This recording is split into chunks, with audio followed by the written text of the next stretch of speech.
오늘의 설교는 데살로니가전서 5장 11절부터 시작하겠습니다. 5장 11절 다 같이 함께 읽겠습니다. 그러므로 피차 권면하고 서로 덕을 세우기를 너희가 하는 것 같이 하라. 아멘. 데살로니가전서는 고난을 통해 만들어지는 거룩한 하나님 자녀의 모습을 기록하고 있습니다. 고난에 직면한 하나님 자녀에게 가장 큰 위로는 고난의 의미를 설명해 주는 것입니다. 고난을 통해 만들어진 거룩한 모습을 보면 자신의 고난에 대한 의미를 해석하게 되고 그 고난을 이길 수 있는 것입니다. 데살로니가전서는 고난을 통해 만들어진 거룩한 모습을 보여줌으로써 하나님 자녀들에게 구원의 여정을 걸어가도록 인도하고 있습니다. 이러한 하나님 자녀들은 형제에게 고난으로 만들어진 모습으로 서로를 권면합니다. 11절과 같이 세상에 살고 있으나 교회에 속한 자들은 서로를 향하여 자신들의 정체성으로 권면하는 것입니다.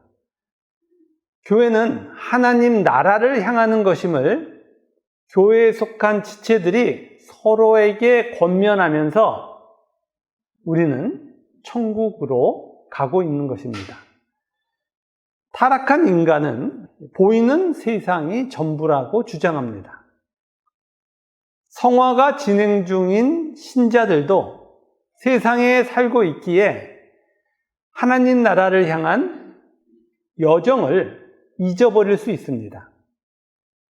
그래서 교회 지체들은 계속해서 서로를 향하여 하나님 나라를 권면하는 것입니다. 이렇게 천국을 향하고 있는 교회에 속한 자들은 덕이 자라납니다. 여기서 덕은 헬라어 오이코도메오를 번역한 것이라고 말씀드렸습니다. 오이코도메오는 건축하다는 뜻입니다. 타인에게 베풀다 의미의 덕은 헬라어로 아라테입니다. 이 아라테가 아니고 오이코도메오입니다. 덕을 건축하다로 해석하면 구원의 모습은 교회의 지체가 함께 예수님을 주인으로 모시고 사는 하나님 나라를 건축하는 것입니다. 교회는 점진적으로 하나님 나라의 모습을 드러내는 거예요.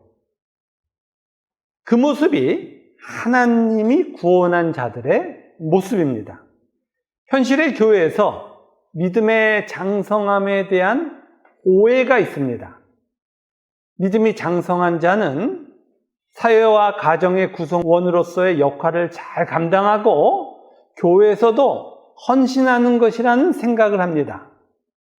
역할과 기능의 측면에서 믿음의 장성함을 바라보는 거예요. 그러나 성경이 정의하는 믿음의 장성함은 사회와 가정으로 대표하는 삶의 현장에서 변화되어 최종적으로 천국을 향하는 교회에서 형제를 사랑하는 거예요. 다른 겁니다. 기능적 측면에서 믿음을 이야기하면 안 돼요. 언제나 성경은 존재적 측면에서 믿음을 정의하고 있습니다. 따라서 신자의 삶의 현장은 고난인 거예요. 기능적인 측면에서는 존재적 변화를 요구할 필요가 없습니다. 존재적 변화보다는 방법론을 특별히 중요하게 생각합니다. 하나님이 오직 은혜로 전적으로 타락한 자를 사랑의 존재로 바꾸시는 현장이 삶인데 자신의 상태를 여전히 신이라고 여기면 믿음도 기능으로 보는 잘못을 범하는 거예요. 신앙은 하나님의 은혜로 하나님 나라에 속한 자가 되는 겁니다. 따라서 하나님 나라와 충돌되는 인간의 이기, 본성, 자신이 신이 되고자 하는 그 모든 것들은 없어져야 합니다. 그래서 삶은 죄를 의로 바꾸는 고난의 현장이어야 하고, 고난으로 변화된 의는 사랑입니다. 교회의 형제들은 이 진리를 소유하는 거예요. 그래서 하나님 나라를 서로에게 권면하며 함께 성전인 하나님 나라를 건축하는 겁니다. 이러한 신앙의 내용은 신앙을 시작하는 초보의 때에는 매우 낯선 의입니다. 신앙의 초보 때에 이해하기 어렵지만, 그럼에도 불구하고 신앙의 본질이기에 하나님은 이 진리를 말씀하시고, 하나님 자녀는 이 진리를 들으며 소망을 갖는 거예요. 하나님이 신앙의 푯대를 세워주시는 겁니다. 하나님과 하나님 자녀가 보이지 않는 나라를 소유하는, 공유하는 초월적 사건입니다. 자, 이러한 이해 가운데 5장 12절, 13절을 함께 읽겠습니다. 형제들아, 우리가 너희에게 구하노니 너희 가운데서 수고하고 주 안에서 너희를 다스리며 권하는 자들을 너희가 알고 그들의 역사로 말미암아 사랑 안에서 가장 귀히 여기며 너희끼리 화목하라. 아멘. 12절, 13절을 이해하기 위해서 쉽게 번역된 공동 번역을 읽어드리겠습니다. 교우 여러분, 여러분에게 당부합니다. 여러분과 함께 있으면서 수고하고 주님의 명령을 받들어 여러분을 지도하고 훈계하는 사람들을 존경하십시오. 그들이 하는 일을 생각해서 그들을 사랑하고 극진히 공경하십시오. 그리고 서로 화평하게 지내십시오. 하나님 나라를 향하는 방향을 이끄는 자들을 소중하게 여기라는 겁니다. 그리고 하나가 되라는 거예요. 하나님 나라의 완성을 향하여 형제가 함께 가는 것임을 설명하는 겁니다. 목사에게 잘하라고 하는 얘기 아닙니다. 가는 길이 같다는 거예요. 하나님 나라, 교회는 하나님의 말씀을 먼저 받은 자가 형제들에게 전하는 구조를 갖습니다. 교회는 여러 가지 은사가 있기 때문에 은사가 나누어져 있고, 말씀의 은사를 받은 자가 먼저 하나님의 말씀, 진리를 듣는 것 뿐이에요. 하나님의 말씀을 먼저 받은 자는 최선을 다하여 하나님의 말씀을 형제들에게 전하고, 하나님의 말씀을 듣고 따르는 지체들은 말씀이신 예수 그리스도 안에서 하나가 됩니다. 자, 이러한 모습을 하나의 의미를 담고 있는 안다, 사랑, 귀히 여김, 그리고 화평으로 표현한 거예요. 세상의 모든 커뮤니케이션은 반드시 노이즈가 발생합니다. 노이즈란 커뮤니케이션을 방해하는 어떤 것을 의미합니다. 그래서 완전한 커뮤니케이션이 존재하지 않아요. 특별히 인간은 절대로 바꾸지 않는 자신만의 사고 체계를 갖고 있습니다. 뉴욕에 가보지 않은 사람과 뉴욕에 갔다 온 사람이 뉴욕에 대해서 이야기하면 누가 논쟁에서 이긴다고요? 뉴욕에 대해서? 뉴욕에 갔다 오지 않은 사람이 이긴다는 이야기가 있습니다. 모든 인간은 자신만의 생각을 갖고 있어요. 아무리 쉬운 주제라 하더라도 커뮤니케이션에 노이즈가 발생합니다. 그러나 노이즈가 발생하지 않는, 존재하지 않는 영역이 있습니다. 바로 진리입니다. 교회는 진리로 하나가 되어 영원한 하나님 나라로 나아갑니다. 이것이 바로 교회에서 이루어지는 초월적 사건이에요. 그 이유는 말씀을 알도록 해주시는 분이 성령 하나님이기 때문에 그렇습니다. 하나님도 한 분이시요, 성령 하나님도 한 분이시요, 그 한 분으로 인하여 우리에게 말씀이 전달되고 있기에 말씀을 받고 전달하는 커뮤니케이션의 구조를 갖고 있으나 교회만이 진리로 하나가 되는 일이 일어나는 거예요. 5장 14절 15절에 이러한 초월적 사건이 또 기록되어 있습니다. 우리 함께 읽겠습니다. 또 형제들아, 너희를 권면하노니 게으른 자들을 권계하며 마음이 약한 자들을 격려하고 힘이 없는 자들을 붙들어주며 모든 사람에게 오래 참으라. 삼가 누가 누구에게든지 악으로 악을 갚지 말게 하고 서로 대하든지 모든 사람을 대하든지 항상 선을 따르라. 아멘. 먼저 권면으로 번역한 헬라어 누데데이테는 관심을 가지고 돌보다라는 권고의 의미입니다. 이 권고의 의미로 하나님이 사용하실 때는 하나님 백성에게 특별한 은혜를 주실 때 사용했습니다. 예를 들어서 하나님은 사라, 한나 등 잉태하지 못했던 여인들을 권고하시고 자녀를 주십니다. 따라서 이 권고라고 하는 의미는 생명이 만들어진다는 하나님의 특별한 은혜를 설명할 때 사용합니다. 14절, 15절의 서술어인 권계, 격려, 붙들어줌, 오래 참음, 악으로 갚지 않음, 그리고 선을 따름은 권고의 의미 안에 있는 거예요. 따라서 하나님이 교회에게 생명을 주는 내용을 갖습니다. 먼저 교회는 생명의 모습을 보이지 않고 있는 게으른 자를 권계합니다.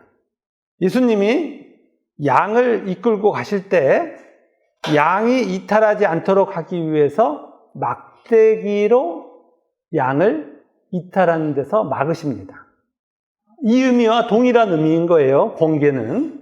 교회는 게으른 자들이 게으름에서 나올 수 있도록 끊임없이 진리를 전달하며 구원으로 끌고 가고 있는 것입니다. 세상의 조직은 게으른 자에게 게으르면 안 돼 라고 경고하고, 그럼에도 불구하고 계속 게으르면, 고쳐지지 않으면 조직에서 퇴출하는 방식을 사용합니다. 그러나 교회는 하나님의 은혜로 먼저 믿음이 장성하게 된 자들이 믿음이 연약한 자를 변함없이 붙드는 방식으로 존재합니다. 하나님이 끊임없이 진리를 전달하도록 이끌어 주시는 거예요. 그래서 게으른 자들이 게으르지 않는 그 놀라운 일이 일어난 것입니다.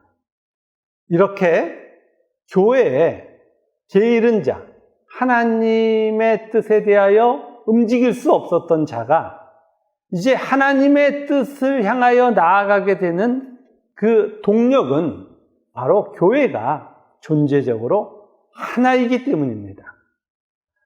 또한 마음이 약한 자들을 격려합니다. 마음이 약한 자란 천국을 향한 여정의 어려움으로 인하여 낙담한 자를 말합니다. 천국의 여정은 존재의 변화를 요구하고 있기에 삶의 자리가 고난입니다. 교회에는 이렇게 고난으로 인하여 낙담하는 자가 있습니다.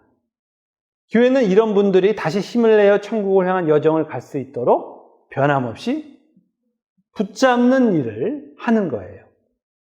또한 힘이 없는 자들을 붙들어 줍니다. 힘이 없다는 것은 삶을 지탱하며 천국의 여정으로 나아가기 어려운 자를 말합니다. 세상에서 힘이 없는 상황, 병, 가난, 자존감 등 여러 가지가 이유가 있고 교회 내부적으로도 하나님께 나아갈 수 없는 그런 여러 가지 불리한 힘이 없는 자들이 있습니다. 세상은 힘없는 자를 어떻게 해요? 외면합니다. 그러나 교회는 힘이 없는 자의 힘이 되어 함께 천국의 여정으로 나아갑니다. 또한 교회는 모든 사람에게 오래 참습니다. 모든 사람이란 교회 공동체에 속한 전부를 가리킵니다. 교회의 구성원은 성화가 완성된 상태가 아니고 성화가 되어야 될 자들입니다. 성화되지 않은 상태이기에 많은 잘못을 범합니다. 세상에서는 자기가 신이기에 상대의 잘못으로 인하여 피해를 받으면 반드시 보복을 합니다. 그러나 교회는 함께하는 형제들과 성화로 나아가는 곳이기에 형제의 잘못에 대하여 용서하며 참습니다. 자, 이 참는 것도 세상과 구별됩니다. 교회 바깥에서 참는 것은 개인의 훌륭한 윤리에 속한 거예요. 하지만 교회는 형제의 연약함을 참는 것이 본질인 거예요. 그래서 영원토록 참는 거예요. 하나님은 하나님 자녀에게 영원한 사랑을 만들고 계시기에 인간의 조직 안에서는 있을 수 없는 일, 무한히 용서하는 일이 교회 안에서 일어납니다. 또한 악을 악으로 갚지 않고 누구에게든 선으로 행합니다. 오직 자기를 위해서만 존재하는 타락한 인간에게는 존재하지 않는 모습입니다. 자, 그러면 여기서 악은 무엇이고 선은 무엇입니까? 악은 하나님과 분리하는 힘이고 선은 하나님과 연합하는 힘입니다. 교회는 예수 그리스도를 머리로 한 하나의 나라를 향합니다. 진리와 공의와 사랑의 왕이신 예수님 안에서 하나인 영원한 하나님 나라를 향합니다.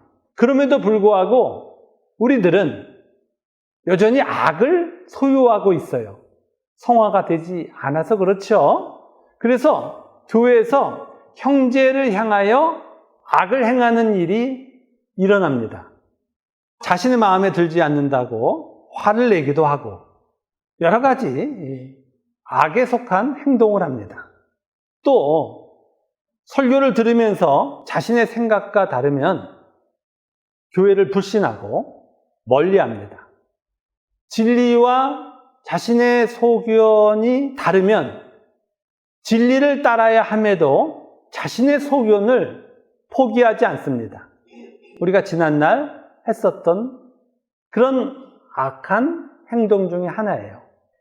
이외에도 셀 수 없이 많은 악을 가지고 우리는 교회에 옵니다. 그럼에도 불구하고 이러한 우리를 왕이신 예수님이 살리시는 곳이 교회입니다. 예수 그리스도 안에 있는 교회는 악을 행하는 자를 선으로 대합니다. 믿음이 장성한 자가 형제를 끊임없이 용서하고 안아주는 거예요.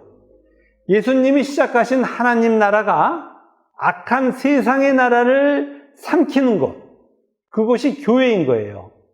이러한 점진적 변화가 교회의 모든 지체들에게 일어납니다. 악이 사라지고 선이 나타나는 일을 교회에서 보는 거예요. 천국의 모습을 세상에서 보는 것, 그것이 교회예요. 그래서 교회는 5장 16절, 18절까지에 기록된 하나님의 뜻이 이루어집니다. 네, 함께 읽겠습니다. 항상 기뻐하라, 쉬지 말고 기도하라. 범사에 감사하라. 이것이 그리스도 예수 안에서 너희를 향하신 하나님의 뜻이니라. 아멘. 항상 기뻐하라. 쉬지 말고 기도하라. 범사에 감사하라는 그리스도 예수 안에서 하나님 자녀를 향한 하나님의 뜻입니다.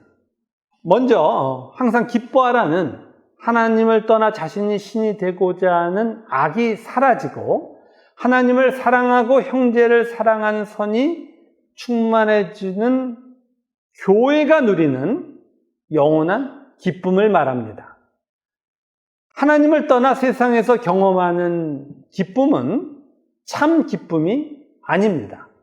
자신의 부와 명예를 통하여 얻는 기쁨은 거짓이기에 찰나적이고 오히려 세상의 부와 명예를 추구한 결과로 맞이하는 죽음 후의 지옥은 참혹합니다.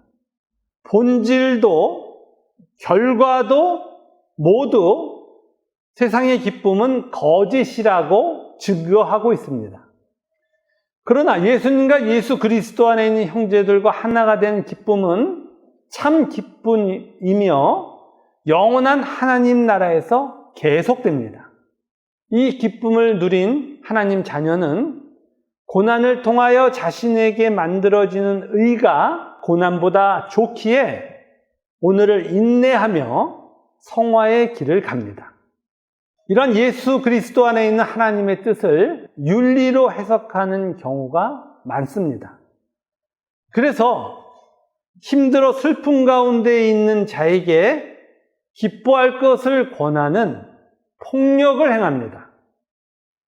교회에서 성경을 윤리로 해석하면 인격이 존재할 수 없는 폭력의 산실이 되는 거예요.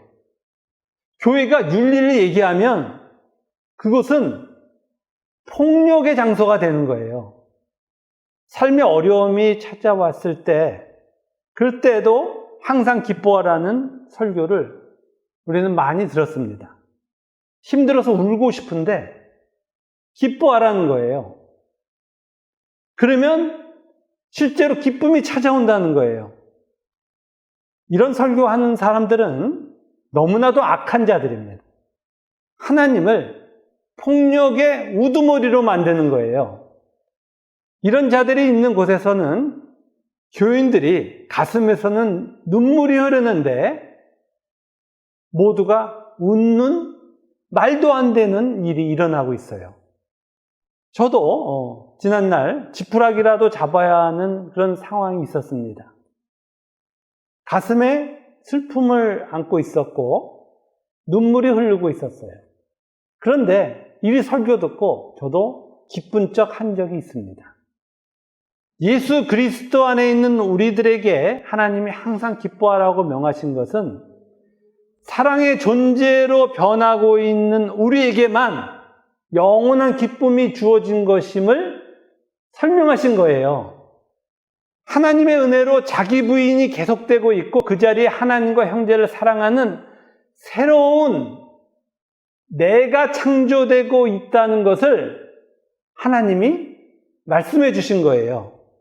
우리는 형제를 무한히 용서하는 자가 될 것이고 형제가 나와 같이 사랑의 존재로 변화하는 것을 볼 것입니다. 마침내 동일한 사랑의 존재가 될 것이고 예수님이 처음으로 들어가셨던 영광의 천국문으로 함께 들어갈 거예요. 이와 같은 사랑의 기쁨이 원인이 되어 영원한 기쁨을 누리게 되는 거예요. 그래서 하나님은 항상 기뻐하라고 말씀하신 거예요. 그 항상 기쁨, 영원한 기쁨이 우리들에게 주어지고 있다고 말씀하신 거예요. 데살로니가 전서는 고난에 대한 설명입니다. 그 고난을 통과하여 뭐가 있다는 거예요? 영원한 기쁨이 있다는 거예요. 우리의 존재가 사랑의 존재로 바뀌어 주어지는 그 놀라운 결과가 영원한 기쁨이라는 것을 알려주고 있는 거예요. 다시는 오늘의 말씀부터 시작해서 성경의 말씀을 윤리로 해석하지 마십시오. 그리고 쉬지 말고 기도하라 라고 말씀합니다. 쉬지 말고 기도하라는 하나님의 뜻대로 하나님의 자녀가 하나님 나라를 향한 열망으로 가득하게 됨을 표현합니다. 칭의의 구원을 받은 자는 점진적으로 진정한 하나님의 자녀가 됩니다. 그래서 우리는 존재를 다하여 진정한 하나님 자녀 되기를 강구하고 있는 거예요. 쉬지 말고 기도하라를 윤리적으로 해석하면 안 됩니다. 만일 윤리적으로 해석하게 되면 기도라고 하는 형태 속의 가치는 지옥을 만들어내게 돼요. 지옥에서는 기도를 많이 하는 것이 신앙을 측정하는 도구가 됩니다. 매일 쉬지 않고 몇 시간씩 기도하면 사람들이 당신은 기도의 용사예요 라는 그런 칭호까지 부여해 줍니다. 자, 이렇게 지옥에서 기도의 용사라고 칭하는 자에게 삶의 어려운 문제를 상의하면 뭐라고 답해 주나요? 쉬지 말고 기도하세요 라고 답해 줍니다. 하나님이 쉬지 말고 기도하면 문제가 해결된다는 것을 가르쳐 주시기 위해서 이 말씀을 주셨습니까? 그렇지 않습니다. 선으로 충만해지는 교회의 구성원들은 완성된 하나님 나라를 향한 소망을 가지고 있고 하나님 나라를 갈망하며 쉬지 않고 기도하는 거예요. 하나님 나라를 소망하는 우리의 존재적 변화를 설명하는 거예요. 이러한 존재적 변화를 윤리로 바꾸면 바로 뭐가 된다고요? 지옥이 된다고요. 성경을 윤리로 동원하여 그 윤리라는 기준을 상대방에게 들이대며 교회를 지옥으로 만드는 일, 이것은 절대로 하시면 안 되는 겁니다. 그리고 범사에 감사하는 것이 하나님의 뜻입니다. 범사에 감사한다는 것은 범사에 대한 이해를 한다는 겁니다. 하나님 자녀가 되면 삶의 범사가 성화를 위해 작동되고 있다는 것을 알고 있습니다. 믿음이 있는 자들의 세계관이에요. 믿음은 무엇입니까? 주권자이신 하나님의 뜻을 바라보고 만족해 하는 겁니다. 그것을 범사에 감사한다고 합니다. 그럼에도 불구하고 범사에 감사라는 말씀을 상대적인 세상적 개념으로 동원하는 사람들이 있어요. 그러면 하나님을 조롱하는 일이 일어납니다. 어느 날 어떤 분이 교통사고를 당했습니다. 다행히 크게 다치지 않았습니다.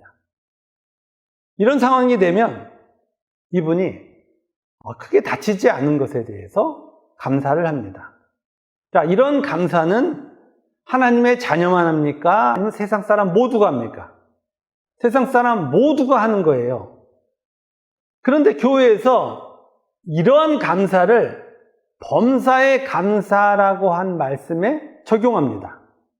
비록 교통사고는 당했으나 크게 다치지 않은 것으로 감사하며 자신은 범사에 감사한다고 말을 해요. 그러나 신자에게 있어서 이러한 일이 일어나는 것은 하나님이 네가 이런 상대적 감사를 하는지 내가 알아봐야 되겠어 라고 해서 일어나는 게 아닙니다. 만일 하나님이 우리가 생각하는, 우리가 상대적 감사를 하는 그런 하나님이시라면 우리는 빨리 하나님으로부터 도망가야 돼요. 하나님이 우리를 보시면서 아니 제가 믿음을 갖고 있나? 한번 봐야 되겠다. 교통사고 한번 탕되게 하시고 또 길을 가다가 넘어뜨려도 보시고 다리도 한번 부러뜨려 보시고 그러면 우리는 망한 거예요. 우리에게 찾아오는 고난은 하나님이 심심해서 우리 믿음을 알아보기 위해서 우리를 괴롭히는 삶의 현장이 아닌 거예요. 그런데 우리는 범사에 감사한다면서 하나님을 그렇게 이해하는 거예요. 하나님을 조롱하고 있다고요. 하나님, 당신 성경이 말하는 그 하나님 아니지. 이렇게 작정해야만 할 수 있는 이야기를 아무렇지도 않게 해낸다고요.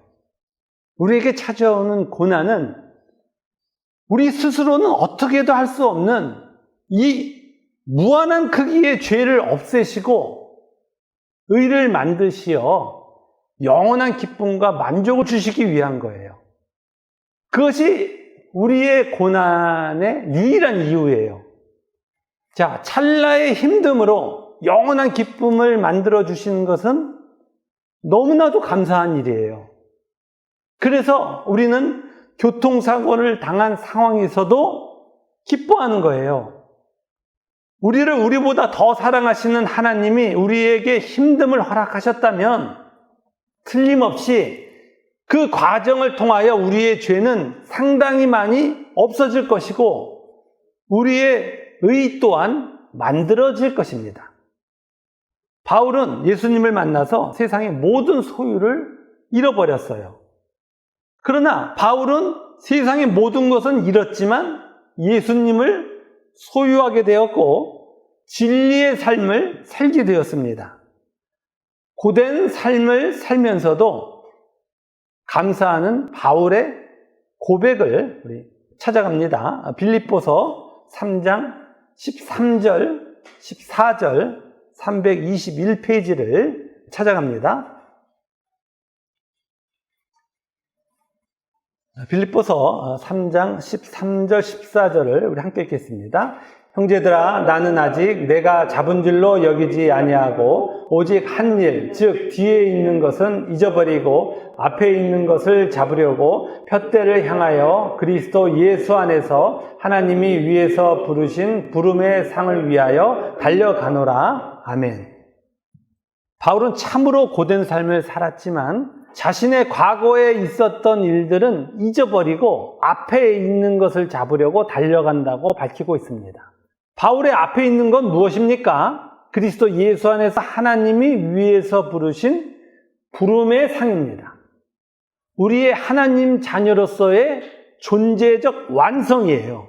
나를 영원토록 사랑하시는 하나님을 사랑하는 것은 인간이 누리는 절대적 행복입니다.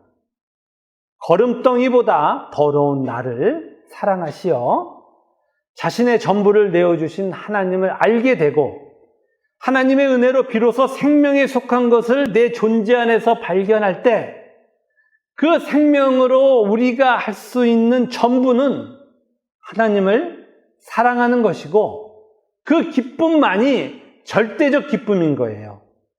그래서 우리는 하나님이 일하시어 만들고 계신 우리의 성화를 기대하는 겁니다. 이 성화가 어떻게 이루어집니까? 온 우주 만물과 역사가 동원되어 이루어집니다. 그리고 이러한 성화의 장소가 우리의 삶이에요. 그래서 우리는 힘든 일이 일어나도 그 힘든 일의 의미를 알고 있기에 감사할 수 있는 거예요. 이 땅에서 일어나는 우리의 힘든 일은 찰나에도 안 속하는 거예요. 그러나 우리에게 만들어진 의는 영원한 것이에요. 그래서 우리는 범사에 감사하는 겁니다. 우리는 하나님의 자녀로 부름을 받았고 하나님 자녀의 완성을 위하여 고난을 통과하고 있습니다. 우리의 삶의 자리가 광야인 거예요. 그러면서 우리는 하나님 나라의 지체로 변하고 있습니다. 진정한 기쁨을 향하여, 영원한 기쁨을 향하여 우리는 쉬지 않고 기도하고 있고 범사에 감사하고 있는 거예요. 하나님이 고난을 통과하고 있는 우리들에게 뭐라고 말씀하시냐면 네가 바로 내 뜻대로 변하고 있는 진짜야, 정답이야 라고 말씀해 주시는 거예요. 항상 기뻐하라가, 항상 기뻐하라, 쉬지 말고 기도하라, 범사에 감사하라가 하나님 자녀들만이 갖고 있는 모습인 거예요. 고난 속에서 하나님 뭐라고 우리에게 답하신다고요? 네가 정답이야 라고 말씀해 주신다고요. 우리는 네가 정답이야 라고 말씀하시는 하나님의 그 음성을 듣고 고난 속에서 일어나는 거예요. 그리고 또다시 하나님의 뜻을 향하여 나아가는 겁니다. 이것이 바로 진리를 소유한 우리들의 모습인 거예요. 그걸 하나님께서 맞아, 그게 생명이야 라고 답하고 계신다고요. 성경의 계시를 통하여 우리들에게 정답을 말씀해 주고 계십니다. 우리가 하나님의 뜻 안에 있는 진정한 하나님 자녀라는 것 잊지 마시고 다시금 일어나서 천국의 여정으로 나아가는 우리 모두가 되기를 주님의 이름으로 축원합니다.